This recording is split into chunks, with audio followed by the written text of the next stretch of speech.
Well, thank you, Katie, for joining me for People You Should Know in Kansas City. I'm excited to have you. I am so excited to be here and honored to be part of this new journey with Catalyst. All right. Well, so not that everyone in Kansas City doesn't already know who you are, but tell everybody who you are, what you do, kind of your quick story. So quick story. My name is Katie Lord. I am Vice President of Nonprofit Development for Proof Positioning, which is a long way of saying I work with nonprofit clients, and we focus on helping people say the right messages to their donors and volunteers to kind of create longer lasting relationships. So we are a market research firm that focuses on the psychology of our donors and constituents. I love that. I love so much of what you guys do. And it really speaks to the heart of Catalyst development too, because so much of what I want to do at Catalyst is, serve those nonprofits. And so I love the work that you guys It's the most important sector. I mean, I know that's a very large, big statement, but to me, it's like we are a part of a three-legged stool. And sometimes I feel like we are maybe one of the most important, but we kind of get the least recognition. So I'm very excited about your focus on the nonprofit sector because, rising tide raises all ships and all of us can level up.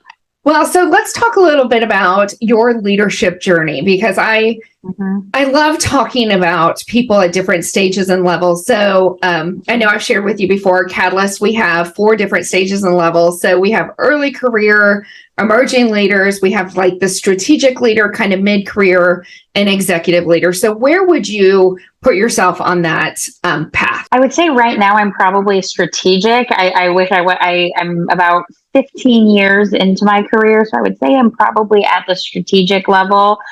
Between the strategic and the executive level, I think that there's in between all of those levels, there's a lot of skill sets. So I think that, I could still have some emerging skill sets as well, just because I don't always think that we fit perfectly into things. So looking at emerging, I'm like, oh, there's still a couple of things I could learn here and that way. And it's funny too, because I used to say age and stage.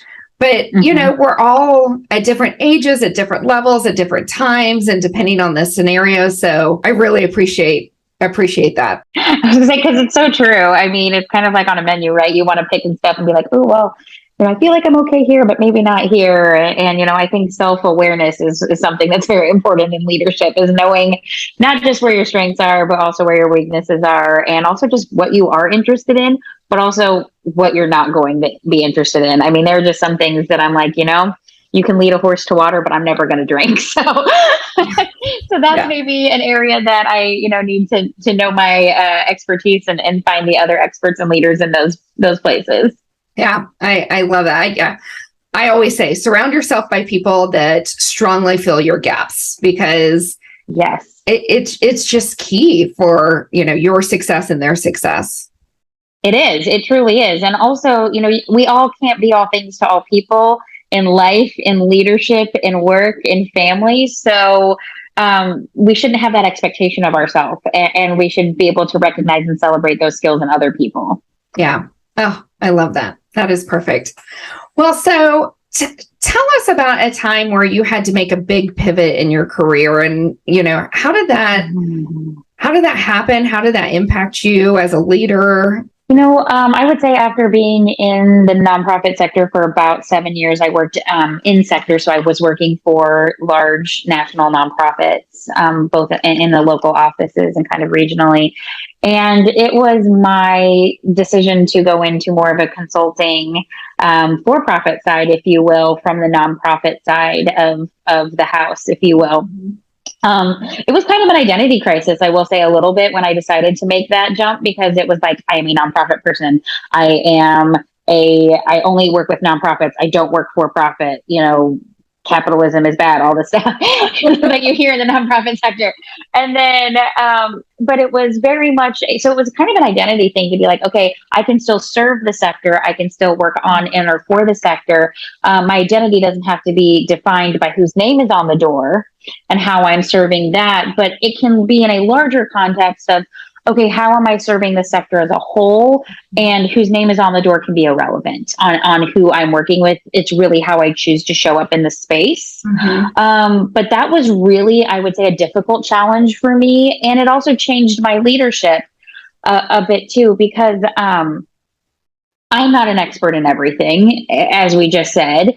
And so when you're consulting, most of the time you're expected to be the smartest person in the room or to know or have the most experience, but you don't, right? Because people's experiences are different. Mm-hmm. So even though I'm here showing up as a consultant, my imposter syndrome was high because there were some people that had been in the sector longer than me. Our experiences were different, so I could bring some value in that way. But I also had a lot of value. I could sit across from that person and go, I haven't done that. Tell me about that, and try to soak it up. So make it a very, give and take relationship, and a very, like, let's teach each other and grow together, versus I'm, defined by the job description that I live in, that is on my business card. Yeah. So that, I would say, was a bit of an adjustment for me, and was difficult. Looking back on it, though, again, it comes back to how we show up in spaces, how we choose to show up in spaces. And, some people can be very welcoming, and some people you got to kind of show your chops, and that's okay too. I don't think there's a wrong way. I think that there is different ways for different people. And so you have to be able to have that adaptability as a leadership. So I think that was something I learned a lot about, is the adaptability, and to read the room, to mirror people's reactions. And I mean, I am a very excitable person. I get excited, but sometimes that's too much for people. Mm-hmm. And so being able to, those were some hard lessons that I learned, but you only learn them by showing up in those spaces and being like, oh, okay, maybe I shouldn't have done that. Right. Yeah. So that was probably one of the biggest career shifts that I had. Yeah. Well, and I love that you share that, because most people think, oh, look at Katie, look at her title, look where she is. And it's not a clean journey for anyone. Like, we make, intentionally or not, we have missteps, or we, maybe make a decision that we should have or shouldn't have, or whatever. And so if you could go back in time, if you could jump in a time machine and talk to your younger career self, what is a piece of advice you would give to yourself? I mean, it's the same one I give myself now, which is patience. Patience is not one of my virtues. And I think sometimes time is the best teacher. Mm-hmm. That's not popular to say. It's not what I like to hear, but it is only through time that you are a collector of more experiences, and can see how you do that. I considered myself a late bloomer, because in college I was what am I going to be today? Today, Katie's major is, tomorrow's Katie's major will be different. And so once I decided, then I very much threw myself, and I found something that I loved. I very much threw myself into nonprofit work and the sector. But there is just certain things that time is a teacher. Time allows you to be able to look back and go, what would I have done 5 years ago, 8 years ago? That just being early in your career is hard, and it's hard to hear. And, I did have some people say, Katie, there's not enough gray hairs on your head. And you don't like hearing that. And you're like, maybe don't put it that way. Yeah. But there's truth in that. Mm-hmm. I haven't had some experiences or seen certain things or been through a complete cycle at a job or position to know. And so it's easier to gain perspective and to learn some of those longer lessons truly through time. Yeah. And so that's the thing I would say is, Katie, Rome wasn't built in a day. You still, patience is something you're going to struggle with, but there truly is something to that. Yeah. Yeah. It's my husband says to me all the time, if something doesn't break overnight, you're not going to fix it overnight. You're not going to learn something overnight. And so calm down, and it'll come. And it's like, wow, no. So I can appreciate that. Well, being a planner, we're like, but when is it going to come? It needs to be on my calendar because I got other stuff I'm doing. Yeah. And I need a box that I can check. Yes. I need you to tell me when it's going to come, so then I can be like, okay, that's done next. And that's not life. Right. And that's not even when our best lessons are learned. But it still doesn't make it any less difficult for people and leaders and, just those of us who wake up every day. Yeah. Yeah, I agree. I agree. So, knowing, life and work and home and, all of the volunteer work that you do, how do you intentionally work on your leadership skills? How do you continue to grow each day? That's a lesson that I can go back and say that my dad very much kind of set something for me and helped me with that routine. Is my dad was always reading business books. I always saw him reading business books, always. And he was kind of like, this is the best education you're going to get, and it can be free from the library. Yeah. So I do always read. I try to read a lot. And I try to challenge myself so I'm not always reading something that fits within my worldview, because again, I think that stretches you. But I do read. I'm reading at least one business or nonprofit book, self-help or something like that, some skill book at all times. And I think, again, you have to be very intentional. Early in my career, I put aside money for my professional development outside of whatever my company did. Being in nonprofits, they don't always have the budget. It can fluctuate from year to year on what your professional development was. So I always put 1 to 2% of my salary aside and was like, if there's something I really want to go to, I'm going to make it happen. And so I think always having had that priority, it is important to go. I have always said, if I've ever wake up one morning and I'm like, I have arrived, then I need to change jobs. Yeah. Or change sectors. Yeah. That's never going to happen because things are constantly changing. Yeah. And so I think it goes into a half and half of upskilling yourself on areas that that you're weak, but also leveling yourself up where you're strong, because that could even have more of an effect. I want to know enough to be dangerous and to maybe minimize the damage on some of my skill sets that I don't do well, but also leaning into our strengths and going, okay, but this is where I know I can be of value. So how can I do that better, more efficiently, so that I can help more people? Yeah. Oh, I love that so much.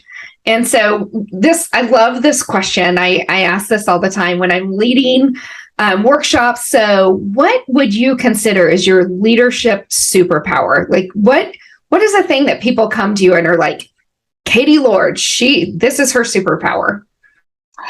I think connecting people is my superpower. I think I am very blessed to have an amazing network here in Kansas City, and it's starting to reach out nationally a little bit more as well. And I think connecting people would be my superpower. And to me, it is, again, a rising tide raises all ships. If I don't know something, I don't know what I don't know. But again, I do know some of the people that do know, and I want to be able to connect people, because I think the worst thing you can do is feel stuck, right? Like, okay, I know what I want to do, but I need this piece or this puzzle. And so if I can help people get unstuck or just maybe hear a different perspective, that's always incredibly helpful to me. And, I hope that, business or philanthropy or something comes out of it, because we all do have something to learn. People, again, are experts in their areas. And if we can connect those people, then the sky's the limit. There are no limits. It's limitless on what can be accomplished and achieved just by two people that probably should know each other, but unless there's a chance encounter, they won't. And I will say that is something about you. We had lunch about a month ago, and I mean, you're like, okay, what do you need? Here we go. And I think how busy you are. And then you don't just connect, like you follow up and make sure those connections are made. And so yeah, I would agree. I think that is definitely your superpower. Thank you. I have fun doing it too, because I mean, again, I look at it as like, okay, I have a blessing of knowing so many cool people. Yeah. And there's just so many exciting things going on, not just in the nonprofit sector, but in social ventures and business and leadership development. Again, we all can level up. And if, the number one reason people don't give is they're not asked. The number one people don't level up their leadership or something is they don't know about it. Yeah. It's not for not of want or motivation. It's they just simply don't know. Yeah. I agree. All right. Well, thank you so much. And I can't wait to get feedback. I'm sure people are going to love hearing from you and your stories. And I appreciate how authentic you are and were, and can't wait to get it out for everybody. All right. Well, wonderful. Thank you so much, Katie. I'm really excited for what's to come.